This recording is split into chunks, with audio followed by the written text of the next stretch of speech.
PM Modi आज करेंगे बाला साहेब विखे पाटिल की आत्मकथा का विमोचन। प्रबल रूरल एजुकेशन सोसाइटी का बदलेंगे नाम।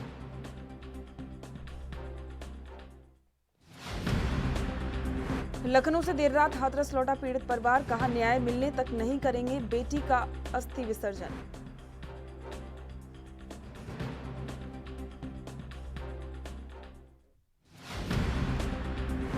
यूपी में ट्रिपल तलाक पीड़ित महिलाओं को 6,000 रुपए सालाना देगी योगी सरकार, न्याय मिलने तक जारी रहेगी सहायता राशि।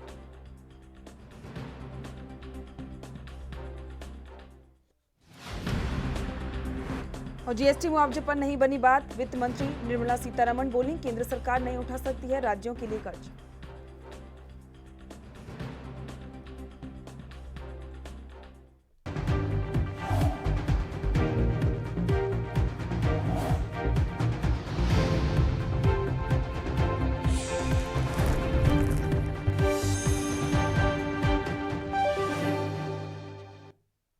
नमस्कार, आप देख रहे हैं एएनबी न्यूज। आपके साथ में हूं पूजा परमार। हाथरस गैंगरेप कांड को लेकर अब एक्शन होना शुरू हो चुका है। सोमवार को इलाहाबाद हाई कोर्ट की लखनऊ बेंच ने इस मामले को सुना, जिसमें पीड़ित परिवार ने अपने दर्ज अदालत के सामने बयान दर्ज किया। दूसरी ओर आज से हाथरस के उस गांव में सीबीआई की टीम का एक्शन शुरू हो जाएगा। सीबीआई की टीम आज घटनास्थल का दौरा कर सकती है, जहां के सबूत इकट्ठा करने की कोशिश होगी। हाथरस गैंगरेप कांड की जांच सीबीआई ने अपने हाथ में ले ली है। स्थानीय पुलिस स्टेशन से केस से जुड़े कागजात इकट्ठे किए जा चुके हैं, जबकि आज सीबीआई की टीम क्राइम सीन का दौरा कर सकती है। बता दें कि अभी इस मामले में प्रदेश सरकार द्वारा गठित एसआईटी की पूछताछ भी चल रही है, जिससे 10 दिन का समय मिला है।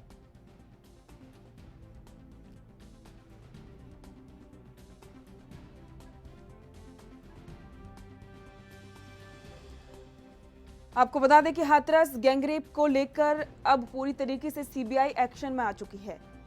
सोमवार को इलाहाबाद हाई कोर्ट की बेंच में सुनवाई हुई। इसके बाद से अब सीबीआई की टीम का एक्शन शुरू हो चुका है। सीबीआई की टीम आज घटनास्थल का दौरा कर सकती है, जहां से सबूत भी इकट्ठा किए जाएंगे। ऐसा माना जा रहा है कि आज सीबीआई की टीम घटनास्थल का दौरा करेगी, गांव जाएगी।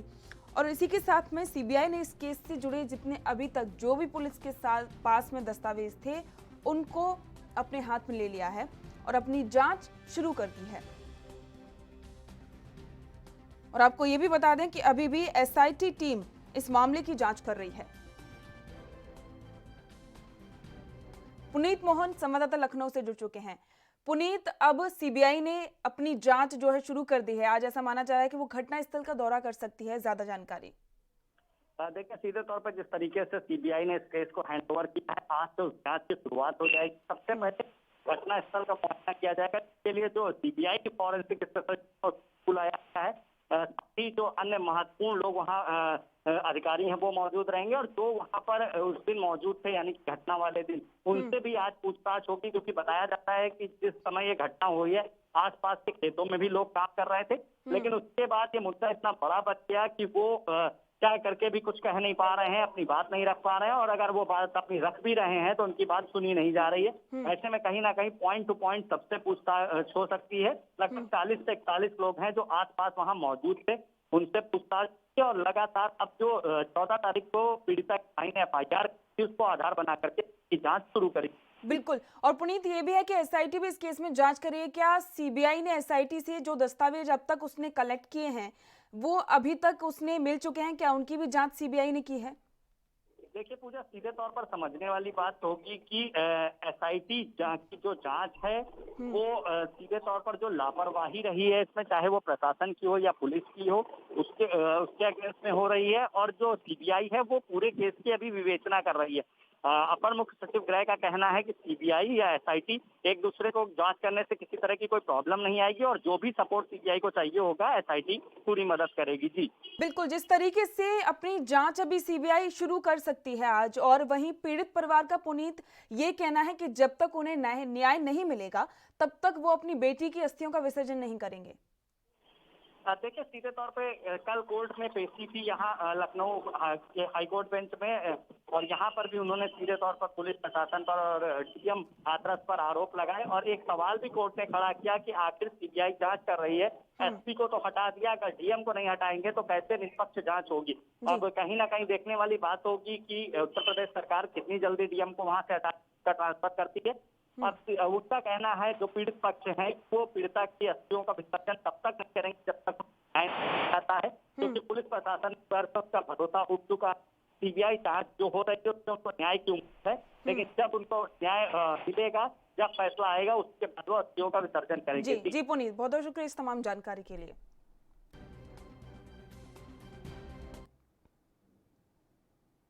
राजस्थान के करौली जिले में पुजारी को जलाने के मामले में प्रदेश के खेल मंत्री अशोक चांदना, मुख्य सचेतक महेश जोशी और सपोटा विधायक रमेश चंद्र मीणा बूकना गांव पहुंचे। यहां पीड़ित परिवार से मुलाकात कर सांत्वना दी और ढांढस बंधाया। इस दौरान सरकार की ओर से पीड़ित परिवार को सहायता राशि और नौकरी का पत्र सौंपा।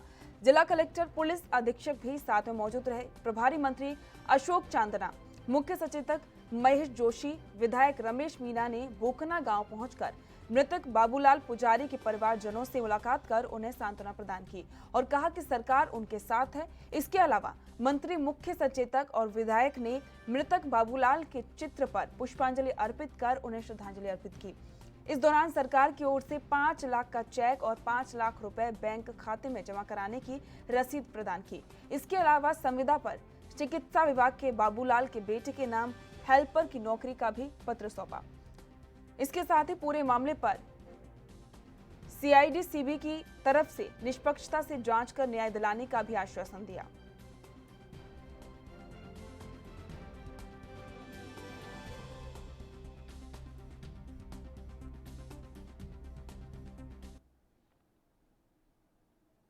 प्रधानमंत्री नरेंद्र मोदी आज वीडियो कॉन्फ्रेंसिंग के माध्यम से पूर्व केंद्रीय मंत्री बाला साहेब विखे पाटिल की आत्मकथा का विमोचन करेंगे और प्रवर रूरल एजुकेशन सोसाइटी का नाम बदलकर लोकनेता डॉक्टर बाला साहेब विखे पाटिल प्रवर रूरल एजुकेशन सोसाइटी रखेंगे। उनके कार्यालय ने ये जानकारी दी है। पाटिल कई बार लोकसभा के सदस्य रहे हैं और वर्ष 2016 में 84 साल की उम्र में उनका निधन हो गया था। प्रधानमंत्री कार्यालय ने कहा है कि पाटिल की आत्मकथा का नाम देह वीचवा करनी है और यह उपयुक्त शीर्षक है क्योंकि उन्होंने अपना पूरा जीवन कृषि और सहकारिता सहित विभिन्न क्षेत्रों में अपने अनोखे कार्य के जरिए समाज के लाभ के लिए समर्पित कर दिया था। बता दें कि प्रवर रूरल एजुकेशन सोसाइटी की स्थापना 1964 में अहमदनगर जिले के लोनी में महत्वपूर्ण उद्देश्य से की गई थी।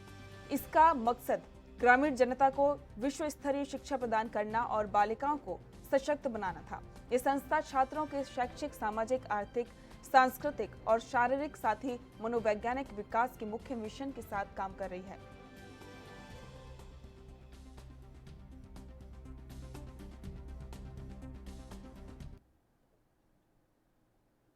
यूपी में अब 3 तलाक पीड़ित महिलाओं को योगी सरकार 6,000 रुपए सालाना देगी, यानी हर महीने पीड़ित महिला को 500 रुपए दिए जाएंगे। बता दें कि यूपी में 7,000 ट्रिपल प्रभावित महिलाएं हैं। ये वो पीड़ित महिलाएं हैं जिन्होंने या तो मामले की एफआईआर दर्ज कराई है या फिर जिनके फैमिली कोर्ट में मामला विचाराधीन है। प्रदेश सरकार इन महिलाओं के लिए 6,000 रुपए साल देने के लिए शीघ्र ही कैबिनेट प्रस्ताव लाएगी। दरअसल केंद्र सरकार ने ट्रिपल तलाक को अपराध के दायरे में लाने के लिए कानून बनाया, तो उसके बाद यूपी सरकार ने इन महिलाओं के साथ सीधा संवाद स्थापित किया। 25 सितंबर 2019 को आयोजित एक संवाद कार्यक्रम में मुख्यमंत्री योगी आदित्यनाथ ने ट्रिपल तलाक पीड़ित और परित्यक्ता महिलाओं के लिए 500 रुपए महीने आर्थिक सहायता की घोषणा की थी। घोषणा के अनुसार ये सहायता महिलाओं को न्याय मिलने तक जारी रहेगी। इसकी खास बात यह है कि अन्य कल्याणकारी योजना की तरह इसमें कोई भी आय सीमा तय नहीं की गई है। सिर्फ महिला का पीड़ित होना ही लाभ लेने का हकदार माना जाएगा।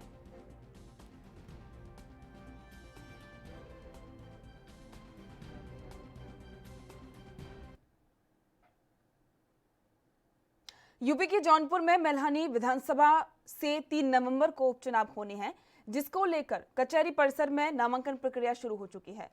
9 अक्टूबर से लेकर 16 अक्टूबर तक नामांकन की प्रक्रिया जारी रहेगी। बसपा के उम्मीदवार जयप्रकाश दुबे ने नामांकन दाखिल किया। कोविड-19 के कारण नियमों का पालन करते हुए सादगी के साथ बसपा उम्मीदवार कलेक्ट्रेट परिसर पहुंचे। गेट पर जांच करने के समय थर्मल चेकअप और सैनिटाइजेशन के बाद उन्हें प्रवेश करने दिया गया। कचहरी परिसर के एसडीएम कोर्ट में नामांकन की प्रक्रिया पूरी की गई, जहां पर बसपा प्रत्याशी जयप्रकाश दुबे ने नामांकन पूरा किया।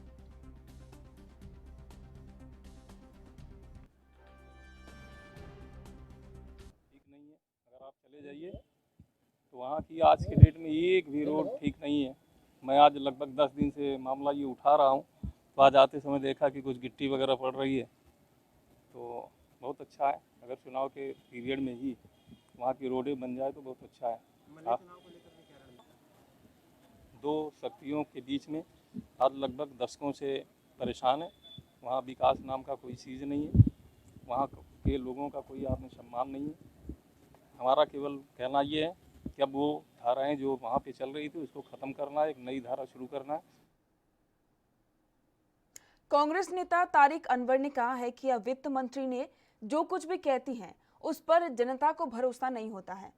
अब सरकार किसी भी तरह जनता को समझाने की कोशिश कर रही है। इसी के साथ फारूक अब्दुल्ला के धारा 370 को लेकर दिए गए विवादित बयान पर भी उन्होंने प्रतिक्रिया दी।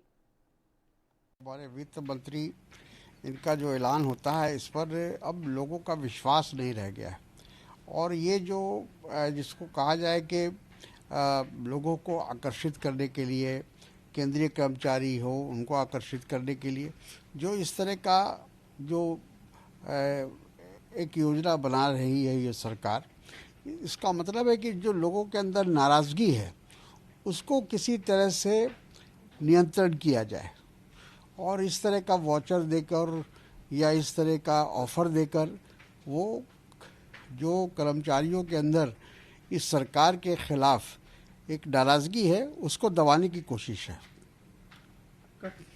कि ये किस संदर्भ में उन्होंने कहा मैं नहीं जानता, लेकिन 370 अगर रिस्टोर करना है तो वो भारत सरकार ही कर सकती है, और उसको भारत सरकार पर दबाव देने की आवश्यकता है, न कि हम किसी दूसरे देश से इसकी उम्मीद करें।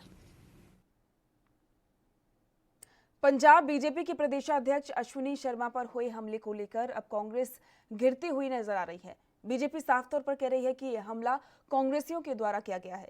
इसी क्रम में बीजेपी नेता तरुण चुग का क्या कहना है, सुनिए। भारतीय जनता पार्टी के प्रदेश अध्यक्ष श्री अश्विनी शर्मा जी जलंधर में भाजपा की बैठकें लेकर पठानकोट जा रहे थे, तो उनके ऊपर एक हमला घिनौने षड्यंत्र के तहत यूथ कांग्रेस द्वारा किया गया।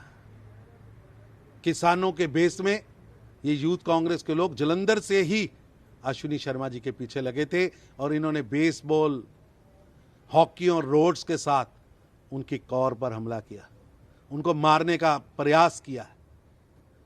ये भाजपा को डराने का। दिल्ली में इस बार कोरोना के कारण रामलीलाओं पर ग्रहण लग गया है। धार्मिक आयोजनों को लेकर दिल्ली सरकार की मंजूरी तो मिल गई है, लेकिन दिल्ली में होने वाली बड़ी बड़ी रामलीलाओं के आयोजन इस बार मंचन नहीं कर पा रहे हैं। वजह है समय कोरोना को लेकर आई नई गाइडलाइन के मुताबिक 31 अक्टूबर तक धार्मिक आयोजनों को मंजूरी मिली है। रामलीला का मंचन हो या दुर्गा पंडाल सभी लगाए जा सकते हैं, लेकिन आयोजकों का कहना है कि इतने कम समय में ना तो मंच की तैयारी हो पाएगी और ना ही इसके लिए चंदा इकट्ठा हो पाएगा।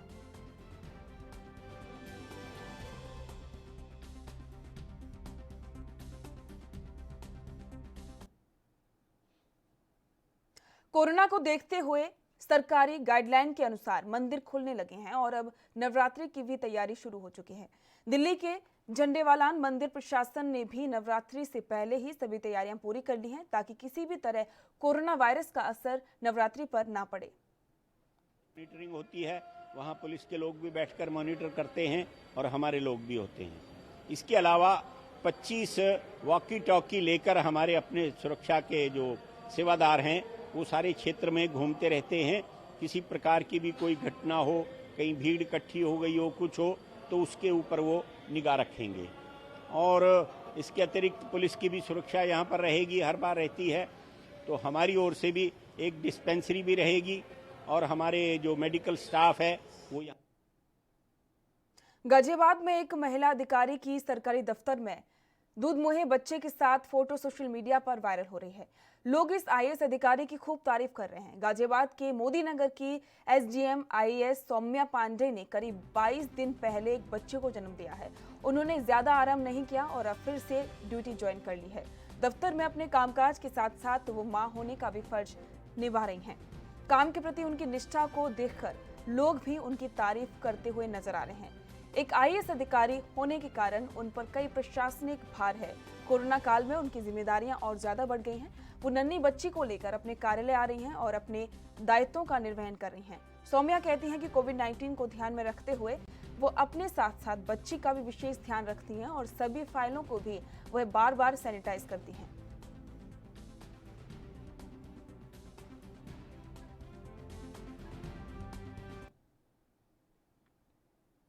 वक्त हो गया है छोटे से ब्रेक का, जल्द लौटेंगे।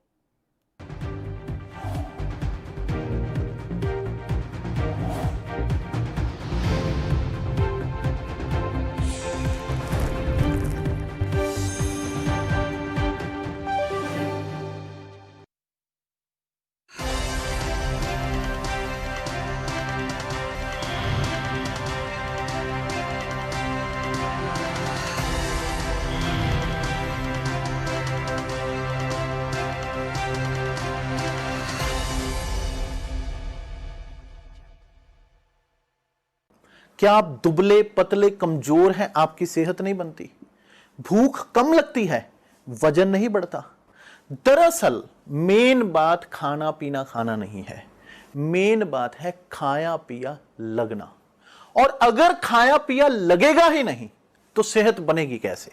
इसलिए हमारी संस्था सन्यासी आयुर्वेदा ने एक ऐसी दवा बनाई है जो कि आपके पाचन तंत्र को, आपके लीवर सिस्टम को ठीक करने का काम करती है, ताकि आप जो भी खाएं उसका पूरे का पूरा निचोड़ आपके शरीर को लगे, आपकी भूख बढ़े, खाया पिया सही से लगे, नया खून बने, हड्डियों में जान आए, वजन बढ़े, ताकत बढ़े, चेहरे पर नूर आए और आप मोटे तगड़े खूबसूरत पर्सनैलिटी के मालिक बन जाएं। यह दवा पूरी तरह से आयुर्वेदिक होती है। इसका शरीर पर कोई भी साइड इफेक्ट, कोई भी नुकसान या दुष्प्रभाव नहीं होता। लड़के लड़कियां दोनों इसका इस्तेमाल कर सकते हैं और पहले 15 दिन के अंदर ही आपको इसका असर महसूस हो जाएगा। सिर्फ 650 रुपए की पूरे 1 महीने की दवा होती है और आप इसे घर बैठे 01145454545 पर फोन करके दवा मंगवा सकते हैं।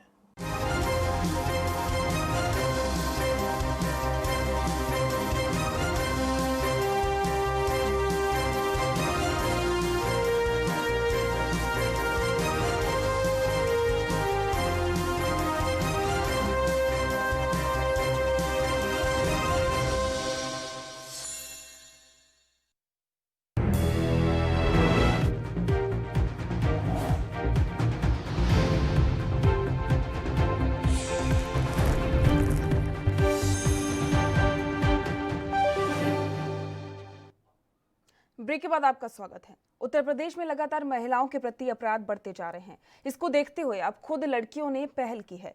लड़कियों ने सोनभद्र में जागरूकता अभियान शुरू किया है, जिसमें क्षेत्र की लड़कियों ने बड़ी संख्या में इकट्ठा होकर रैली निकाली और साथ ही बेटियों को पढ़ाने का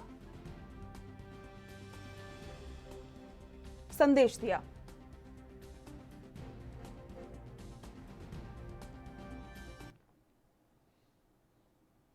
भारत और चीन के बीच जब से लद्दाख सीमा पर तनाव शुरू हुआ है, तभी से चीनी सेना ने पेंगोंग झील के इलाके पर नजर बनाई हुई है। चीनी सेना की people's liberation army ground force high speed patrolling craft के जरिए पानी पर नजर गड़ाए हुए है, जिसमें टाइप 305, टाइप 928D बोट का इस्तेमाल किया जा रहा है। लेकिन ताजा सैटेलाइट तस्वीरों से पता चलता है कि चीन अब पेंगोंग त्सो की गहराई को जानने में लगा है। अब इसके लिए चीन की ओर से दुनिया की ताजा तकनीक का इस्तेमाल किया जा रहा है, जो एंटी सबमरीन वॉरफेयर के लिए काम में लाई जाती है। जानकारी के मुताबिक फिंगर 4 से फिंगर 8 के बीच में चीन ने 13 बोट तैनात की हैं। फिंगर 4 से 2.5 किलोमीटर की दूरी पर फिंगर 5 के पास करीब 8 नई बोट की संख्या को बढ़ाया गया है। लेकिन अब जो ताजा स्थिति सामने आई है वो ऐसा ट्रेंड बताती है जो अब से पहले नहीं देखा गया। आपको बता दें कि भारत और चीन के बीच में तनाव अभी भी जारी है और इसी के साथ में चीन लगातार नई तकनीकें लेकर आ रहा है, नई चालें चल रहा है। इसी के साथ में चीन ने अब पूरी तरीके से army ground force high speed patrolling craft के जरिए पानी पर नजर बनाए हुए है, जिनमें टाइप 305, टाइप 928D बोट का इस्तेमाल किया जा रहा है। ताजा तस्वीरों के मुताबिक पता चलता है कि अब पेंगोंग त्सो की गहराई को जानने में चीन लगा हुआ है।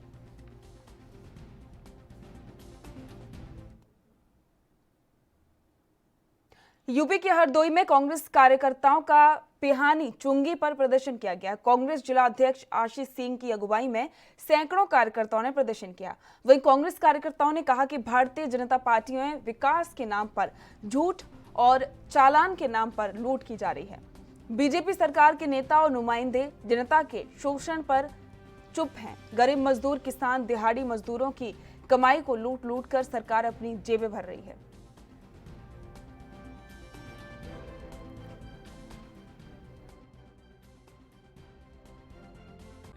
लोगों ने जो चालान के नाम पर आम गरीब मजदूर किसानों से जो लूट और वसूली हो रही है, उसके खिलाफ हम लोगों ने पिहानी चुंगी हरदोई सदर में प्रदर्शन किया है।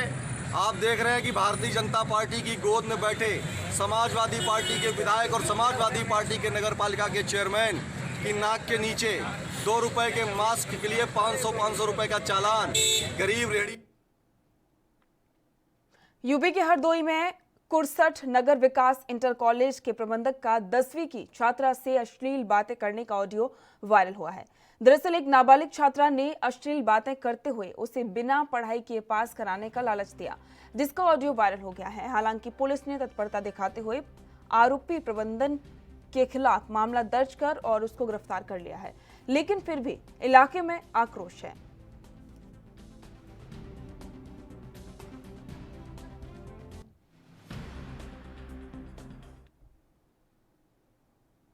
यूपी के हरदोई में एसपी ने माधोगंज और मल्लावा थाने का औचक निरीक्षण किया। जिले में हो रही घटनाओं को लेकर एसपी ने 2 थानों का निरीक्षण किया। अपराधों पर लगाम लगाने और कानून व्यवस्था चुस्त दुरुस्त करने को लेकर एसपी का निरीक्षण किया गया। लंबित विवेचनाओं का निस्तारण गुणवत्तापूर्ण और समय से करने हेतु निर्देश दिए। सफाई पर विशेष ध्यान देने हेतु भी निर्देशित किया गया। थानों में टॉप 10 अपराधियों पर कार्यवाही और महिला संबंधी अपराध में विशेष संवेदनशील होकर कार्रवाई करने हेतु निर्देश दिए गए। अवैध शराब के विरुद्ध कड़ी कार्रवाई हेतु निर्देश दिए।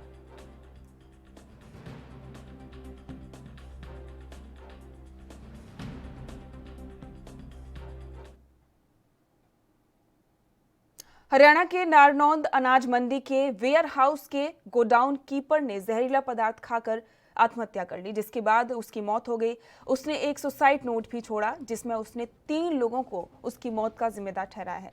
पुलिस ने 3 लोगों के खिलाफ आत्महत्या के लिए मजबूर करने का मामला दर्ज कर लिया है। पुलिस मामले की गहनता से जांच कर रही है।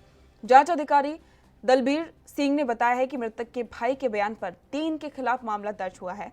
पुलिस मामले की गहनता से जांच कर रही है।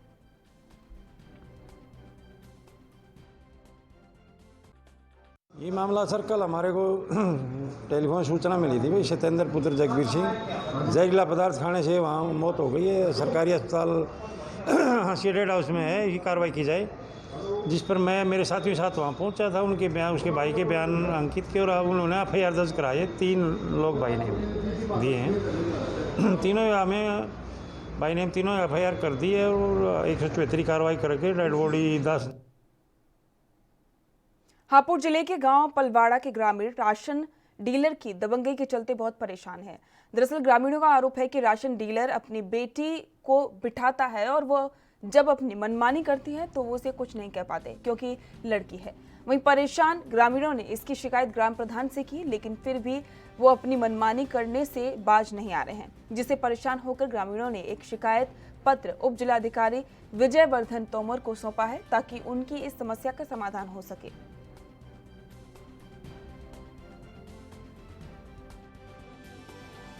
आपका इकरार जी क्या है ये राशन में जो धांधली चल रही है, क्या है पूरा मामला?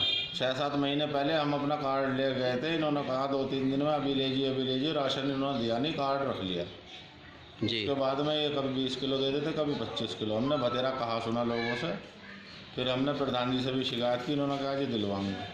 उसके बाद में हमने जो शिकायत की तो कह रहा कि जी ये भी मिल रहा ले लो, अगर जो नहीं मिला तो इसे भी ख़त्म करा दो कार्ड को। डीलर का कहना है ये जी। कौन डीलर है आपके यहाँ? दिनेश।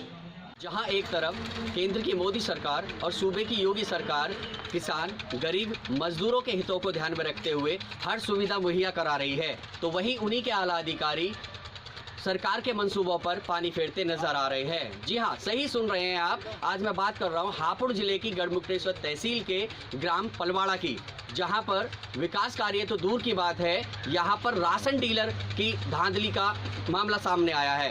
राशन डीलर की दबंगई इतनी है कि वो राशन वितरण करते समय पर मजदूर गरीबों को ये कहकर के धमका करके भगा देता है कि इतना राशन जितना मैं दे रहा हूँ इतना ले लीजिएगा, वरना आपको उतना भी नहीं मिलेगा। जब ग्रामीण इससे परेशान हो गए तो उन्होंने इसका शिकायत पत्र एसडीएम विजय वर्धन तोमर को सौंपा। अब देखना ये होगा कि जिस तरीके से गरीब मजदूरों ने परेशान होकर के डीलर के खिलाफ ये शिकायत पत्र सौंपा है, क्या इस पर कोई कार्रवाई हो पाएगी या ये भी जो शिकायत पत्र है इनका फाइलों के अंदर दबकर रह जाएगा। कैमरामैन सोनू के साथ मैं रविंद्र सिंह, हापुड़। इस बुलेटिन में फिलहाल इतना ही। देश दुनिया की तमाम खबरों को जानने के लिए देखते रहिए ANB न्यूज़। नमस्कार।